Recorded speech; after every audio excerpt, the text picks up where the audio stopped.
Assalamualaikum warahmatullahi wabarakatuh. Salam, Om Swastiastu, Namo Buddhaya, dan salam kebajikan bagi kita semua. Selamat siang kepada para Dewan Juri yang terhormat. Perkenalkan, saya Amelia Anggreni dari SMA Negeri 56 Jakarta. Saya berada pada tim kontra dengan mosi. Dewan ini berpandangan bahwa Indonesia seharusnya melakukan privatisasi penyediaan air. Sebelum masuk ke bagian perdebatan, saya akan menjelaskan terlebih dahulu definisi dari privatisasi air. Privatisasi air adalah proses di mana pengelolaan dan distribusi air yang sebelumnya dilakukan oleh pihak pemerintah dialihkan kepada perusahaan swasta. Nah, di banyak negara termasuk di Indonesia, air ini dianggap sebagai kebutuhan primer. Di Indonesia, penyediaan air umumnya dikelola oleh perusahaan daerah air minum atau PDAM yang berada di bawah naungan pemerintah daerah yaitu provinsi atau kabupaten kota. Nah, saya akan masuk ke bagian argumentasi. Argumentasi saya yang pertama yaitu air adalah hak setiap orang. Air merupakan kebutuhan semua manusia yang ada di muka bumi ini tanpa terkecuali. Air harus dapat diakses oleh semua orang tanpa adanya diskriminasi.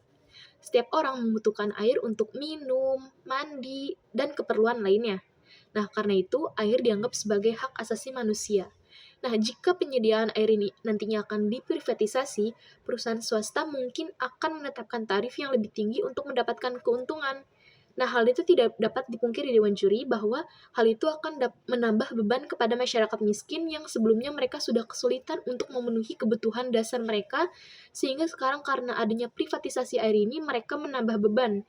Dan dengan adanya privatisasi air ini, beberapa masyarakat ini tidak dapat memenuhi kebutuhan air bersih di hidup mereka. Yang kedua, kepentingan publik terabaikan. Nah, bayangkan Dewan Juri, perusahaan swasta ini beroperasi dengan tujuan utama untuk mendapatkan keuntungan. Hal tersebut tidak dapat dipungkiri, untuk mendapatkan air yang bersih membutuhkan banyak modal. Perusahaan swasta cenderung memprioritaskan layanan di daerah yang lebih menguntungkan secara ekonomi, seperti di perkotaan atau di kawasan-kawasan industri. Sedangkan untuk kawasan terpencil seperti di pedesaan, bisa dibayangkan bahwa kebutuhan air ini mungkin akan tetap berada pada posisi sebelumnya, seperti sebelum diadakannya privatisasi air. Lalu yang ketiga, tidak efisien untuk diterapkan. Di beberapa negara atau bahkan daerah, contohnya di DKI Jakarta pada tahun 1997, pengelolaan air ini diatur oleh pihak swasta. Nah, tetapi dengan adanya privatisasi air tersebut tidak dapat merubah keadaan, di mana tujuan dari privatisasi air ini seperti untuk peningkatan efisiensi dan kualitas layanan air bersih ini tidak dapat terpenuhi. Sebaliknya, privatisasi ini menyebabkan beberapa masalah seperti tarif yang lebih tinggi. Karena kan perusahaan tersebut kan dipegang oleh swasta kan, jadi dia membutuhkan modal untuk mendapatkan kualitas layanan air. Tetapi hal tersebut itu kualitasnya itu tetap pada sebelumnya, sedangkan tarifnya ini makin lama makin naik. Nah, akibatnya pemerintah DKI Jakarta memutuskan untuk mengambil alih kembali pengelolaan air dari perusahaan swasta tersebut. Lalu saya akan masuk ke bagian sanggahan. Yang pertama, privatisasi ini tidak selalu meningkatkan kualitas layanan. Seperti yang saya katakan tadi, di DKI Jakarta yang sebelumnya sudah menerapkan privatisasi air, tetapi tujuan dari privatisasi air ini tidak dapat dicapai, karena tadi kualitas air itu tetap pada kondisi sebelumnya, tidak dapat dikatakan memburuk juga, tetapi stuck di situ-situ saja, tetapi tarifnya ini lebih tinggi, sedangkan kualitasnya ini tetap pada posisi sebelumnya.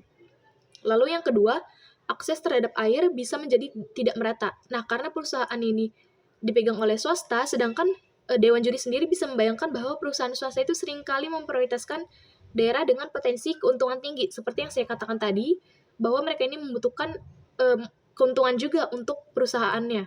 Nah, daerah yang kurang menguntungkan mungkin akan tetap tertinggal atau bahkan tetap terabaikan. Mereka akan tetap menggunakan air sumur atau air sungai untuk memenuhi kebutuhan hidupnya. Lalu yang ketiga, transparansi bisa menurun.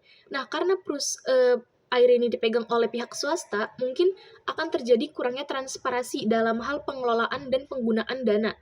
Nah, kurangnya transparansi ini bisa membuat masyarakat ini sulit mengetahui bagaimana air mereka dikelola, bagaimana tarif ditetapkan, dan bagaimana pendapatan digunakan.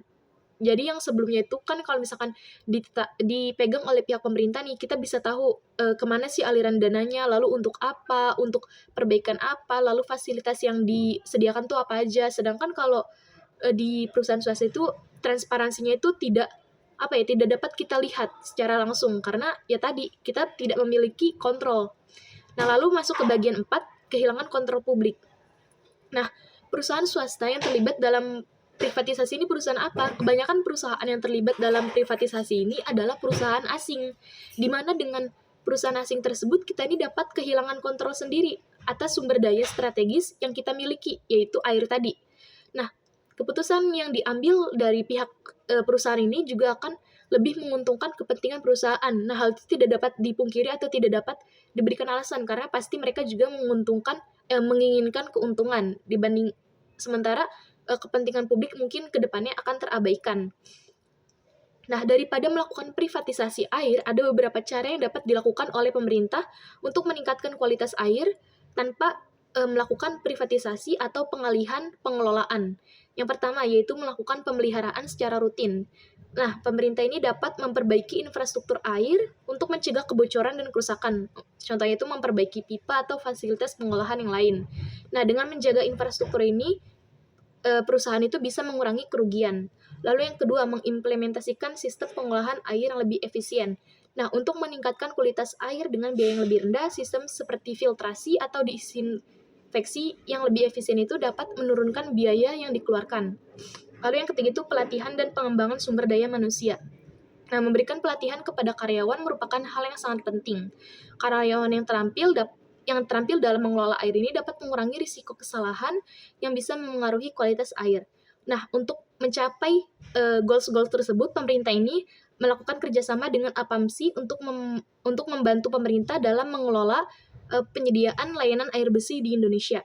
Nah, untuk itu, kita ini tidak harus melakukan privatisasi air agar dapat melakukan penyediaan air dengan kualitas yang baik, tetapi dengan harga yang masih relatif murah. Dengan itu, saya di sini dengan jelas menolak mosi Dewan ini berpandangan bahwa Indonesia seharusnya melakukan privatisasi penyediaan air. Terima kasih. Wassalamualaikum warahmatullahi wabarakatuh.